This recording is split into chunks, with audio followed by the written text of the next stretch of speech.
As we inch closer and closer to November, I have been putting a big spotlight on Ripple Swell because over the years, we know that this has been a very significant event. We know that at almost every single Ripple Swell in history, we have witnessed major announcements, expansions, even possible acquisitions, and that's all been around this big event. It's one of the largest events that Ripple holds regarding institutional access to crypto, participation around crypto, even policy updates, legislation updates. So I think this is going to be one for the books. I think that this is going to be the biggest swell yet. And I also think that if you hold XRP, or even if you don't hold XRP, Ripple Swell is always a great event to just tap into and listen to some of the discussions that are being made. Because again, almost every single discussion at these events gives us a glimpse into the future around crypto. Now, Anderson posted a great post regarding this year's swell. We have Get Ready for Swell 2025 in New York. Never have there been so much private sector participation amongst the speakers at Swell. Big things are coming. Traditional finance is ready to implement crypto assets. Some of the participants include NASDAQ, BNY, Franklin Templeton, Citi, BlackRock, Fidelity, JP Morgan, MasterCard, CME Group, Moody's, State Street, DBS Bank, Bloomberg, Societe Generale, and many more. And look at this image. I mean, guys, it's crazy to look at this image today. Like, if we're thinking about what's been happening over the years, right? I mean, let's just think about 2020 and 2021. If we go back to 2020 and 2021, and we imagine this image circulating around the space, people would say, you're crazy to think that these names are at Ripple Swell. You're crazy to think that these names are even interacting with Ripple. But this is 2025.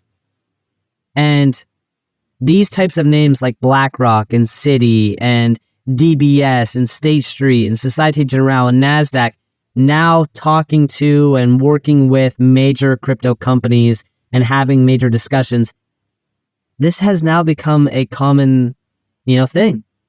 It's something that's just been happening on a almost day-to-day basis that kind of feels so common.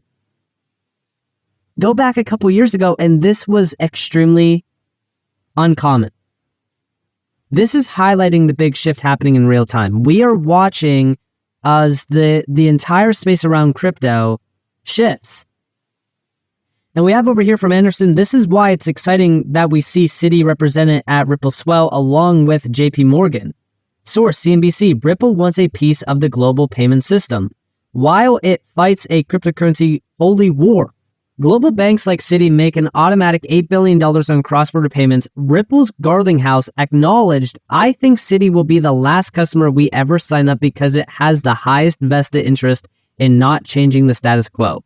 So yeah, it is very interesting to see Citi at Ripple Swell. It's even interesting to see JP Morgan at Ripple Swell. It's crazy that these are like the biggest banks out there, the biggest household names in traditional finance, and they are participating at a blockchain-based event.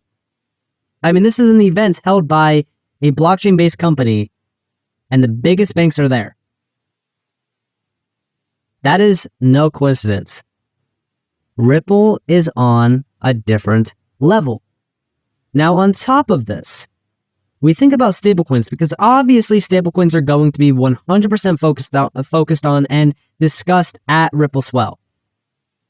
The $300 billion stablecoin market is set to grow into trillions. Together with SBI VC Official, we are bringing RLUSD to Japan in early 2026, offering users and institutions a trusted, regulated, and fully backed stablecoin built for enterprise use cases. Why am I bringing this back up? Why are we going back to August and talking about an RLUSD expansion in Japan? We already know that back in September, SBI and Ripple, they signed a memorandum of understanding towards distribution of RLUSD in Japan, so they are prepared for this. They have been prepared for this for quite some time. Also, by the way, for those that actually don't know, they did break this down and really kind of gave us an insight on exactly what's going to happen with this. We do have here that RLUSD is a trusted enterprise-grade stablecoin built with compliance and transparency in mind. RLUSD is fully backed by high-quality reserves, including US dollar deposits, short-term US government bonds, and other cash equivalents, with monthly attestations from a third-party accounting firm. This commitment to regulatory clarity sets RLUSD apart from other stablecoins and provides the security that institutions require and expect. SBI Group has been leading the development of the cryptocurrency in the blockchain field in Japan. Our company has been the first to obtain the Electronic Payment Instrument Exchange Service Provider license in Japan and have started handling stablecoins.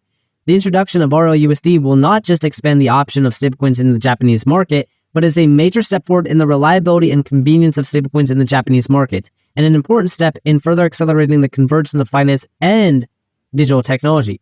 We will continue to work with Ripple to build a safe and transparent financial infrastructure. And if we're thinking about what's going on here, right, this is not the first of many, RLUSD expansions.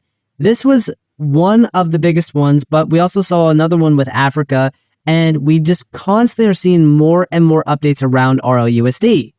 But again, why am I bringing this back up? Well, it's because of this announcement that we just got on the 22nd. SBI Group partners with Tobu Railway, affiliated travel company, to issue prepaid tokens. Now, this is from Yoshitaka Kateo, the CEO of SBI, and this is all powered by the XRP Ledger.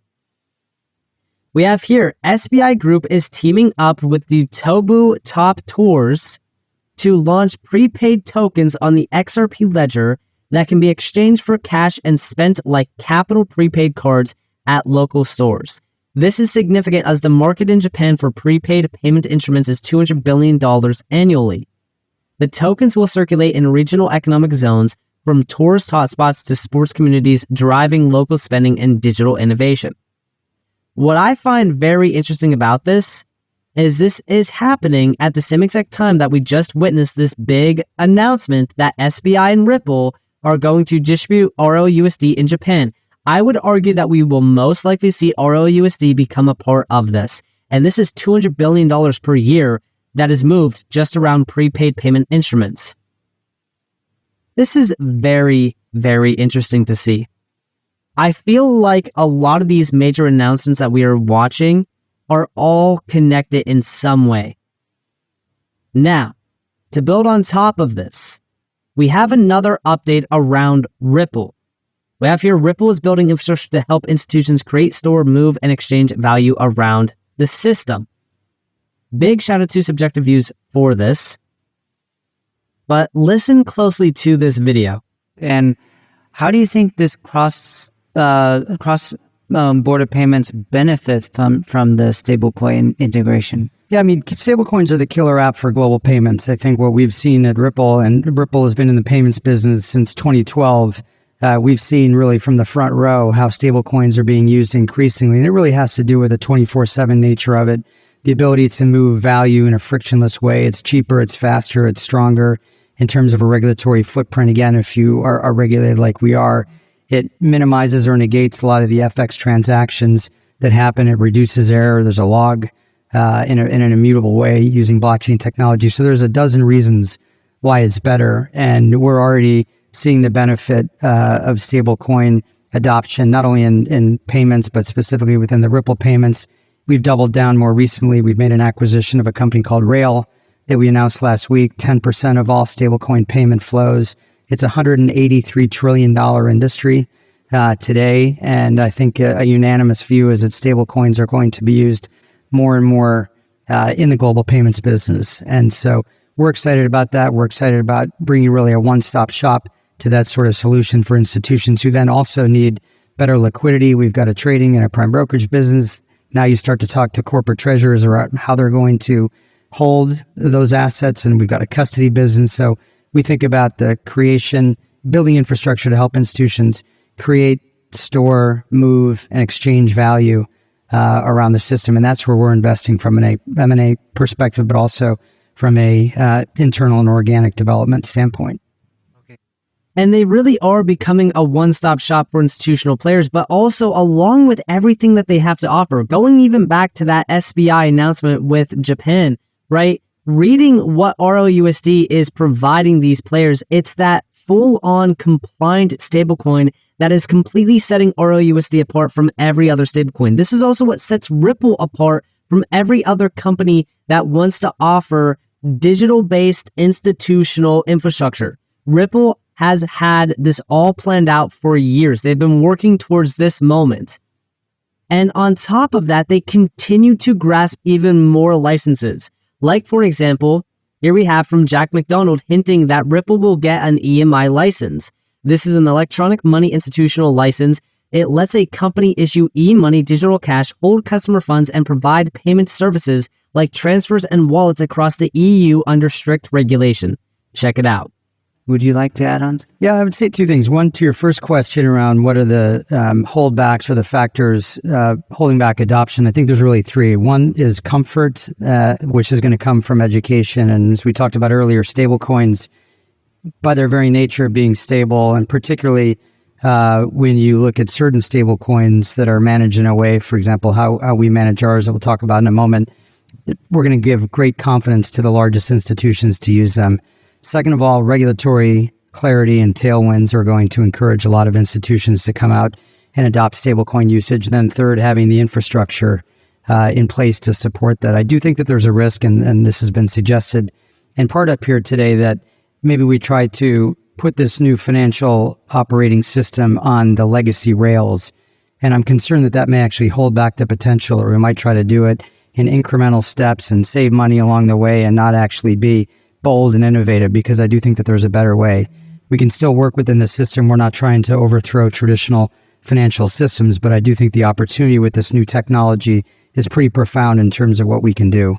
Last thing I would say is that not all stable coins are the same, and we've issued the gold standard of stable coins, a dollar-backed stable coin. BNY Mellon is our custodian. All of our reserves are in high-quality liquid assets. We come out of New York State. We're a fiduciary. We hold our customer assets in bankruptcy remote accounts, et cetera, et cetera. And as the legislation continues to evolve in different jurisdictions, whether it's in the EU where we'll get an EMI license, whether it's a country like Japan where we're partnering with SBI, we're walking through the front door of every regulator, and we're doing it in a regulated way, in a very compliance-first way. And I don't think that we're going to have the same sort of challenges that others are going to do to embrace the opportunity and to entice the largest institutions who want to come and get into this segment of the business by partnering with folks like Ripple. And yeah, they constantly are reinforcing their infrastructure by getting these licenses. They're expanding their compliance around the world. And this is a strategic move. It's exactly why almost every single one of these moves have been extremely strategic. With SBI, even with all the expansions happening around SBI, it's to corner the market globally. Even when it goes back to the whole Rail acquisition, right? This was a huge acquisition because it allows them to target the business side of the stablecoin market. Because if you guys do remember, right, Rail has a massive platform already set up where they are processing over 10% of the $36 billion global B2B payments. This is big for Ripple. They are constantly moving in on these acquisitions to strengthen their infrastructure to make sure that they can handle all of the big money movements of digital payments. Even Chad Steingraber said that stablecoins will take over a $183 trillion industry. Rail, owned by Ripple, does 10% of that industry today. Yeah, this is exactly how Ripple asserts dominance and starts to move in on these key industries to ensure that they are processing large percentages of those markets to become one of the largest, if not the largest, institutional digital infrastructure players in the world. We already know that crypto is only going to continue to expand. We already know that crypto is only going to get more and more adopted globally. But one thing is certain, Ripple is only going to become a much more dominant name in this space because of all of the names that they are connected to, all of the names that they've been networking with, all of the partnerships that they've had, and also all of the acquisitions that they are pretty much announcing. I mean, every acquisition this year has been to corner specific markets and utilize stablecoins in those industries and markets. I'm very bullish about this swell because I do think that at this swell, it's going to put a spotlight on just how big of a name Ripple has become, and all of the moves that Ripple has made as well will definitely be brought up. But on top of that, I'm sure that we are going to see some pretty big announcements.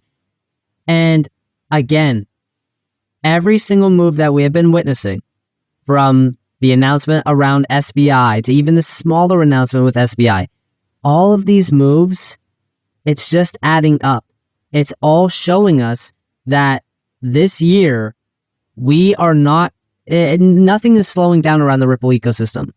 We're only continuously seeing more and more XRP expansion, Ripple expansion, ROUSD expansion, and XRP is at the forefront of all of it. So with that being said, I hope that you guys enjoyed this video. If you guys did, definitely leave a like, subscribe, turn notifications on because more free content. You guys are more than welcome to follow me on Twitter and join the free Discord in the description below. And with that being said, guys, this has been Nick. Thanks for watching. Peace out, guys.